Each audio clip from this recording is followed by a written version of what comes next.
नमस्ते प्रियमित्राणि सर्वेषां Rudra to school प्रति स्वागतम्। गतकक्षासु वयं विदुरवचनम् इति पाठं दृष्टवन्तः। इतः परं तृतीये एकके नूतनम् एकं पाठं पठामः। सप्तमः पाठः शास्त्रोपासकः अच्युतपिशारडिः।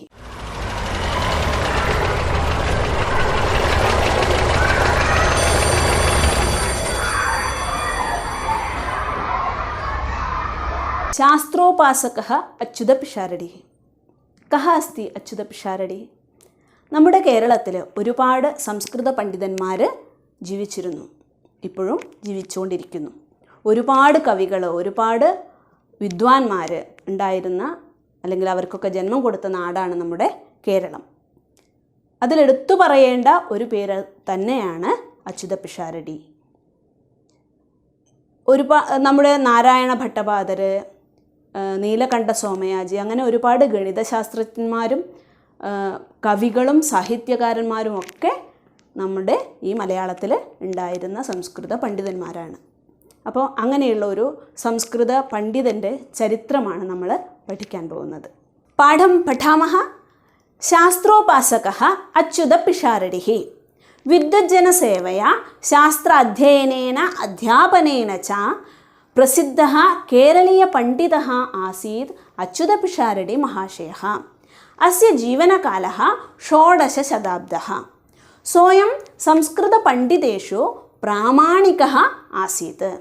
मलप्पुरं जिल्लायाः तिरूरस्थे त्रिक्कण्डियोर् पिशारद् भवने 45-15-तमे वर्षे अयं भूजातः. बाल्ये एव अच्युतः व्याकरणादिषु वेदाङ्गेषु वैद्यशास्त्रे च पाण्डित्यं प्राप्तवान्. ज्योतिषं गणितं च तस्य इष्टविषयो आस्ताम्. गोळदीपिका, जातकाभरणं, स्फुटनिर्णयः, करणोत्तमः, प्रवेशकः इत्यादयः तस्य പ്രശസ്താഹ രചനാഹ ആസൻ. എന്താണ് പാഠത്തിൽ പറഞ്ഞത്? ശാസ്ത്രോപാസകः അച്യുതപിഷാരടി അല്ലേ? ആ പേരിൽ നിന്ന് തന്നെ നമുക്ക് വ്യക്തമാണ് ശാസ്ത്രത്തെ ഉപാസിച്ചിരുന്ന അച്യുതപിഷാരടി, ഉപാസകനായിരുന്ന അച്യുതപിഷാരടിയാണ്. ശാസ്ത്രം, ഒരുപാട് ശാസ്ത്രങ്ങളുണ്ട് നമ്മുടെ സംസ്കൃതത്തിൽ. ഈ ശാസ്ത്രങ്ങളെക്കുറിച്ചൊക്കെ പ്രതിപാദിക്കുന്ന ഒരുപാട് ഗ്രന്ഥങ്ങളുമുണ്ട്. ഈ വിജ്ഞാനത്തെ ഒക്കെ ഉപാസിച്ചിരുന്ന അല്ലെങ്കിൽ എല്ലാം പഠിച്ചെല്ലാം സ്വായത്തമാക്കിയിരുന്ന ഒരു മഹാപണ്ഡിതനായിരുന്ന അച്യുതപിഷാരടിയെക്കുറിച്ചുള്ള ചരിത്രമാണ് നമ്മൾ പഠിക്കാൻ പോകുന്നത്. അപ്പോൾ ഒരു മഹാനായ പണ്ഡിതൻ്റെ ചരിത്രം. ഇനി എന്താണ് ഈ പാഠത്തിൽ പറയുന്നത്? വിദ്വജ്ജന സേവയാ. ആരാണ് വിദ്വജ്ജനം? പണ്ഡിതന്മാർ. പണ്ഡിതന്മാരുടെ സേവ കൊണ്ട് സഹവർത്തിത്വം കൊണ്ട്, അവരുടെ കൂട്ടുകൂടൽ കൊണ്ട് എന്നർത്ഥം. ഒരുപാട് പണ്ഡിതന്മാരായ ശിഷ്യന്മാരും ഒരുപാട് സമകാലികരായിട്ടുള്ള അദ്ദേഹത്തിൻ്റെ സുഹൃത്തുക്കൾ, പണ്ഡിതന്മാരായ സുഹൃത്തുക്കളും ആ സമയത്ത് നമ്മുടെ കേരളത്തിൽ ജീവിച്ചിരുന്നു. അപ്പോൾ അവരോടുള്ള സേവ കൊണ്ട്, അവരുമായിട്ടുള്ള കൂട്ടുകൂടൽ കൊണ്ട് എന്നർത്ഥം, അവരുമായിട്ടുള്ള മൈത്രി കൊണ്ട്. അതുപോലെ ശാസ്ത്ര അധ്യയനേന ശാസ്ത്രം പഠിക്കുക എന്നതിലൂടെ,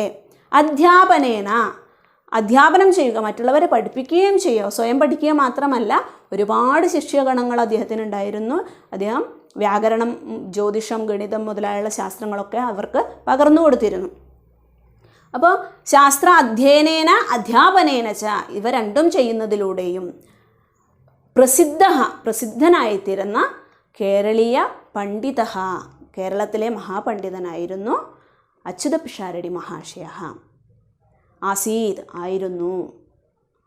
അസ്യ ജീവനകാലഃ, ഇദ്ദേഹത്തിൻ്റെ ജീവനകാലഃ, ജീവിച്ചിരുന്ന കാലഘട്ടം എന്ന് പറയുന്നത് 16 ശതാബ്ദഃ. എന്താ ശതാബ്ദം എന്ന് പറഞ്ഞാൽ? ശതം 100 അല്ലേ? അപ്പോൾ ശതാബ്ദഃ നൂറ്റാണ്ട്, 100 വർഷം എന്നർത്ഥം, അല്ലെങ്കിൽ 100 വർഷം, നൂറ്റാണ്ട്. ശതാബ്ദഃ 16 ശതാബ്ദ, 16-ാം നൂറ്റാണ്ടിലാണ് ഇദ്ദേഹം ജീവിച്ചിരുന്നത്. 16 16, ശതം 100, അപ്പോൾ 100 അബ്ദഃ എന്ന് പറഞ്ഞ വർഷം, നൂറ്റാണ്ട് എന്നർത്ഥം. 16-ാം നൂറ്റാണ്ടിലാണ് ഇദ്ദേഹം ജീവിച്ചിരുന്നത്. അസ്യ ജീവനകാലഃ 16 ശതാബ്ദഃ. പിന്നെ എന്താ ഇവിടെ പറഞ്ഞത്? സോയം, സഹ, അയം, ഈ അദ്ദേഹം സംസ്കൃത പണ്ഡിതേഷു, അന്നത്തെ കാലത്തെ പണ്ഡിതന്മാരെല്ലാവരും തന്നെ സംസ്കൃതം പഠിച്ചിരുന്നവരാണ്, സംസ്കൃതത്തെ നന്നായി കൈകാര്യം ചെയ്യുന്നവരാണ് അല്ലേ. അപ്പോൾ അങ്ങനെയുള്ള വലിയൊരു വിദ്വജ്ജന സദസ്സും സഭയൊക്കെ നമ്മുടെ കേരളത്തിൽ ഒരുപാടുണ്ടായിരുന്നു. കേരളത്തിലെ രാജാക്കന്മാരായിക്കൊള്ളട്ടെ, അല്ലെങ്കിൽ കവികളായിക്കൊള്ളട്ടെ, കഥാകൃത്തുക്കളായിക്കൊള്ളട്ടെ, സാഹിത്യകാരന്മാർ, മറ്റ് ഗണിതശാസ്ത്രജ്ഞന്മാരായിക്കൊള്ളട്ടെ, ആയുർവേദക്കാരായിക്കൊള്ളട്ടെ, എല്ലാവർക്കും സംസ്കൃതം നിർബന്ധമായിരുന്നു, അല്ലെങ്കിൽ സംസ്കൃതം അറിയാമായിരുന്നു, നന്നായിട്ട് സംസ്കൃതം കൈകാര്യം ചെയ്തിരുന്നു. ഇന്ന് നമ്മൾ കാണുന്ന മലയാളത്തിലെ ഏറ്റവും വിശേഷപ്പെട്ട കവികളും ആൾക്കാരും ഒക്കെ സംസ്കൃതത്തെ നന്നായി ഉപാസിച്ചിരുന്നവരായിരുന്നു. അപ്പോൾ അന്നത്തെ ഈ സംസ്കൃത പണ്ഡിതേഷു പ്രാമാണിക, എന്താ പ്രാമാണിക എന്ന് പറഞ്ഞാൽ അദ്ദേഹം പ്രമാണമാണ്. മറ്റുള്ളവരുടെ എന്താണ് അച്യുത പിഷാരടി പറഞ്ഞാൽ പിന്നെ അതിനൊരു അപ്പീലില്ല എന്ന് പറയില്ലേ, നമ്മളതുപോലെ പ്രാമാണിക ചില ഗ്രന്ഥങ്ങൾ നമ്മളെ റെഫറൻസ് പ്രാമാണിക ഗ്രന്ഥം, ഇപ്പോൾ മഹാഭാരതമാണെന്നൊക്കെ പറയുമ്പോൾ ഒരു കഥയ്ക്ക് ഇപ്പോൾ അതിൻ്റെ അടിസ്ഥാനം, അല്ലെങ്കിൽ അത്രയും ആ വിജ്ഞാനത്തിൻ്റെ അടിസ്ഥാനം, എന്ത് സംശയത്തിനും അവസാന വാക്ക് ആരായിരുന്നു? അച്യുത പിഷാരടിയായിരുന്നു. അത്രയും പണ്ഡിതനാണ് എന്നർത്ഥം, അത്രയും പ്രസിദ്ധനായ പണ്ഡിതനായിരുന്നു എന്നർത്ഥം. അപ്പോൾ അന്ന് കേരളത്തിൽ ജീവിച്ചിരുന്ന സംസ്കൃത പണ്ഡിതന്മാരിൽ പ്രാമാണികനായിരുന്നു, അവരുടെയൊക്കെ മുഖ്യനായ അല്ലെങ്കിൽ നേതാവായിരുന്നു ആര്? അച്യുത പിഷാരടി എന്നർത്ഥം. പിന്നെന്താണ് പറയുന്നത്? മലപ്പുറം ജില്ലായാഹ തിരൂരസ്ഥേ തൃക്കണ്ടിയൂർ പിഷാരത്ത് ഭവനേ. ഇനി എവിടെയാണ് അദ്ദേഹം ജനിച്ച് വളർന്നത് ആണ്? മലപ്പുറം ജില്ലായാഹ, കേരളത്തിലെ മലപ്പുറം ജില്ലയിലെ തിരൂരസ്ഥേ, തിരൂര് എന്ന പ്രദേശത്ത്, തൃക്കണ്ടിയൂർ എന്ന ദേശത്ത്. ഈ തിരൂര് തൃക്കണ്ടിയൂർ ദേശത്തിനൊക്കെ ഒരുപാട് പ്രത്യേകതകളുണ്ട്, സംസ്കൃതവുമായിട്ട് ഒരുപാട് നല്ല ബന്ധങ്ങളുണ്ട്. കാരണം നമ്മുടെ മലയാളത്തിലെ അല്ലെങ്കിൽ കേരളത്തിലെ അറിയപ്പെടുന്ന സംസ്കൃത പണ്ഡിതന്മാർ ഒട്ടുമിക്കവർക്കും ജന്മം കൊടുത്ത നാട് ഈ മലപ്പുറമാണ്, അല്ലെങ്കിൽ തിരൂരാണ് എന്നൊക്കെ പറയാം. നമ്മുടെ വലിയ ഉദാഹരണമാണ് നമ്മുടെ മലയാള ഭാഷയുടെ പിതാവായ തുഞ്ചത്ത് രാമാനുജൻ എഴുത്തച്ഛൻ അല്ലേ, തുഞ്ചത്ത് ആചാര്യൻ. അതുപോലെ ഒരുപാട് പേര്, ഈ അച്യുത പിഷാരടി, അതുപോലെ നമ്മുടെ പൂന്താനം, അങ്ങനെ ഒരുപാട് മഹാപണ്ഡിതന്മാർക്ക് നമ്മുടെ ഈ മലപ്പുറം ജില്ല ജന്മഭൂമിയായിട്ടുണ്ട്. അപ്പോൾ കേരളത്തിലെ ഒട്ടുമിക്ക അന്ന് ആ കാലത്ത് അല്ലെങ്കിൽ വസിച്ചിരുന്ന അല്ലെങ്കിൽ ജീവിച്ചിരുന്ന ഒട്ടുമിക്ക പണ്ഡിതന്മാരുടെയും ജന്മഭൂമി മലപ്പുറമായിരുന്നു. അതുപോലെ തന്നെ നമ്മുടെ അച്യുത പിഷാരടിയും മലപ്പുറത്തെ തിരൂരസ്ഥേ, തിരൂർ എന്ന സ്ഥാനത്തെ തൃക്കണ്ടിയൂർ എന്ന് പറയുന്ന ദേശത്തായിരുന്നു അദ്ദേഹം ജനിച്ചത്. എപ്പോഴാണ് ജനിച്ചത്? 45 വർഷേ. 45 അതൊരു കൊല്ലമാണ് അല്ലേ, ഒരു വർഷം. നമ്മളിപ്പോൾ 2020 എന്നൊക്കെ പറയുന്ന പോലെ ഒരു വർഷം ആണ് പറഞ്ഞത്. സംസ്കൃതത്തിൽ ഇങ്ങനെയാണ് വർഷത്തെ പറയുക. എങ്ങനെയാണ് പറഞ്ഞത്? 45 1545. അപ്പോൾ പഞ്ചദശ എന്ന് പറഞ്ഞത് 1500 തുടങ്ങുകയാണ്. പഞ്ചദശ 15ഉം 45ഉം അവിടെ കാണാം അല്ലേ. അപ്പം 5 ശതം 1500. ഉത്തര അതിനു മുൻപ് എന്തുണ്ട്? 45. 5 അതാണ് നമ്മുടെ സംസ്കൃതത്തിൽ സ്ഥാനങ്ങൾക്കനുസരിച്ചാണ് സംഖ്യ വായിക്കേണ്ടത്. അതുകൊണ്ടാണ് അതങ്ങനെ വായിച്ചത്. 5 ആദ്യം വായിച്ചു, ഒറ്റ, 10, 100, 1000 അങ്ങനെയാണ് നമ്മൾ വായിച്ചു പോകേണ്ടത്. അപ്പോൾ 5 ആദ്യം വായിച്ചു അല്ലേ, 45. ഉത്തര അത് അധികം അല്ലെങ്കിൽ ഉത്തരം 45ഓട് കൂടിയ 5 ശതം 1500. 45ഓട് കൂടി 1500, അപ്പോൾ 1545 എന്നർത്ഥം. ഇങ്ങനെയാണ് നമ്മൾ സംസ്കൃതത്തിലെ വർഷത്തെ വായിക്കുക. 5 വർഷേ അയം അദ്ദേഹം ഭൂജാതഃ ജനിച്ചു. കുത്ര ഭൂജാതഃ? മലപ്പുറം ജില്ലായാः തിരൂരസ്ഥേ തൃക്കണ്ടിയൂർ ദേശേ ഭൂജാതഃ. പിഷാരത്ത് ഭവനെ, അദ്ദേഹത്തിൻ്റെ വീട്ടിൻ്റെ പേരാണെന്ത് പറഞ്ഞത്? പിഷാരത്ത് ഭവനം. അവിടെയാണ് ജനിച്ചത്. പിന്നെ എന്താ പറഞ്ഞത്? ബാല്യേവ ബാല്യേവ ബാല്യകാലേവ ചെറിയ കുട്ടിയായിരിക്കുമ്പോൾ തന്നെ അച്യുതഃ ഈ അച്യുത പിഷാരടി വ്യാകരണാദിഷു വേദാംഗേഷു വ്യാകരണാദിഷു വ്യാകരണം മുതലായിട്ടുള്ള വേദാംഗേഷു എന്താണ് വേദാംഗങ്ങൾ? 6 ശാസ്ത്രങ്ങളെ നമ്മൾ വേദത്തിൻ്റെ അവയവങ്ങളായിട്ടാണ് പറയുന്നത്, അല്ലെങ്കിൽ അംഗങ്ങളായിട്ടാണ് പറയുന്നത്. വേദാന്തങ്ങളല്ല, വേദാംഗം. വേദാന്തം ഉപനിഷത്ത് മുതലായ വേദസാരത്തെയാണ് പറയുന്നത്. വേദാംഗം എന്ന് പറഞ്ഞാൽ മറ്റ് 6 ശാസ്ത്രങ്ങളെ നമ്മൾ വേദത്തിൻ്റെ അംഗങ്ങളായിട്ട് അവയവങ്ങളായിട്ട് പറയുന്നു. ഈ 6 ശാസ്ത്രങ്ങളും ഏതാണത്? വ്യാകരണം, ശിക്ഷ, നിരുക്തം, കൽപ്പഃ, ഛന്ദസ്, ജ്യോതിഷം. ഈ 6 വേദ അംഗങ്ങളായിട്ടുള്ള ശാസ്ത്രങ്ങളും ഈ 6 ശാസ്ത്രങ്ങളും അതുപോലെ തന്നെ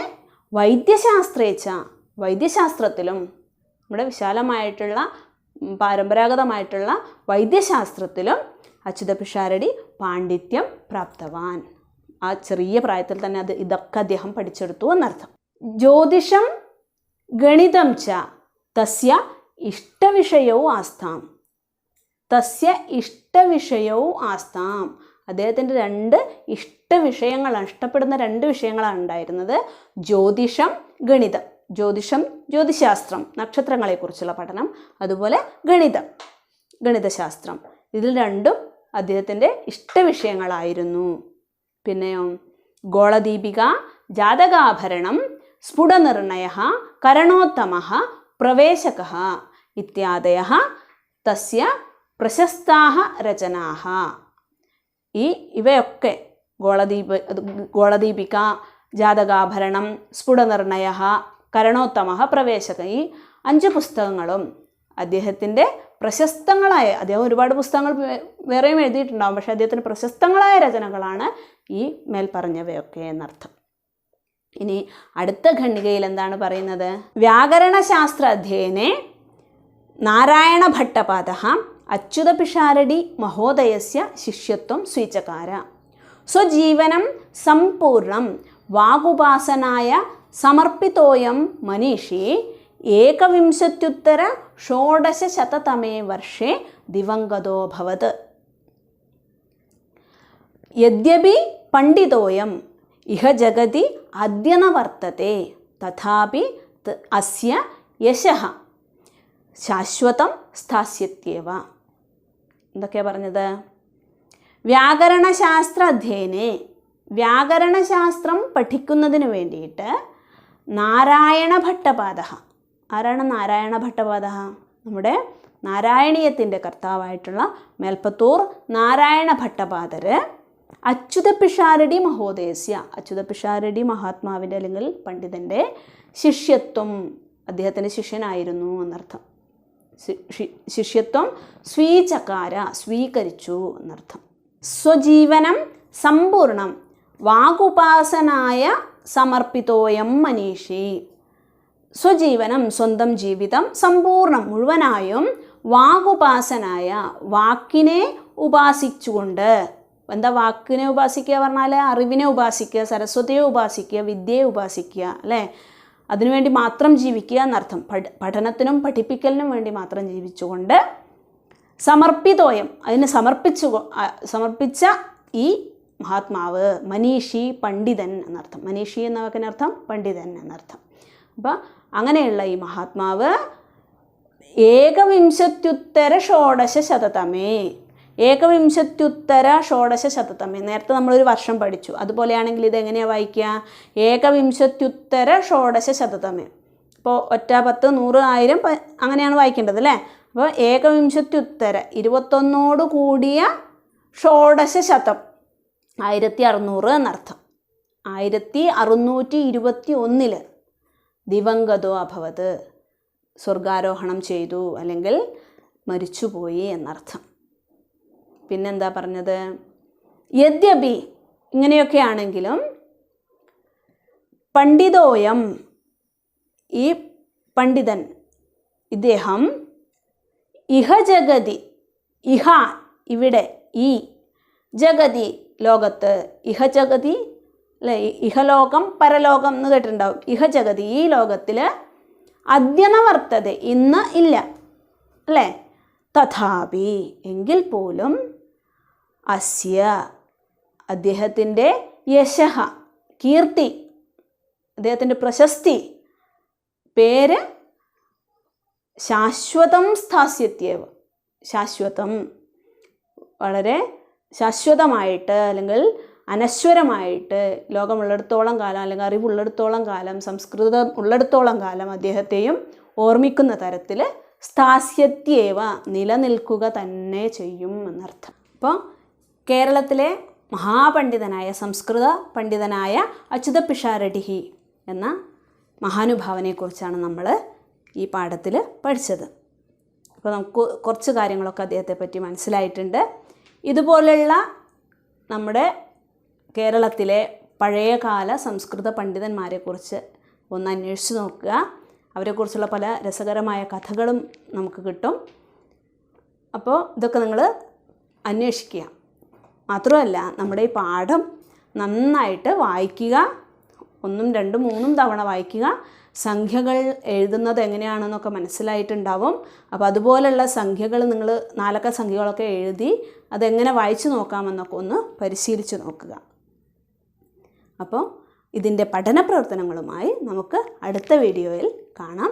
അതുവരെ എല്ലാവർക്കും നമസ്കാരം. ഈ ചാനൽ ഇനിയും സബ്സ്ക്രൈബ് ചെയ്തിട്ടില്ലാത്തവർ സബ്സ്ക്രൈബ് ചെയ്യുക, അടുത്തുള്ള ബെൽ ബട്ടൺ അമർത്തുക, വീഡിയോകൾ ഉടൻ തന്നെ നിങ്ങൾ സ്വന്തമാക്കുക.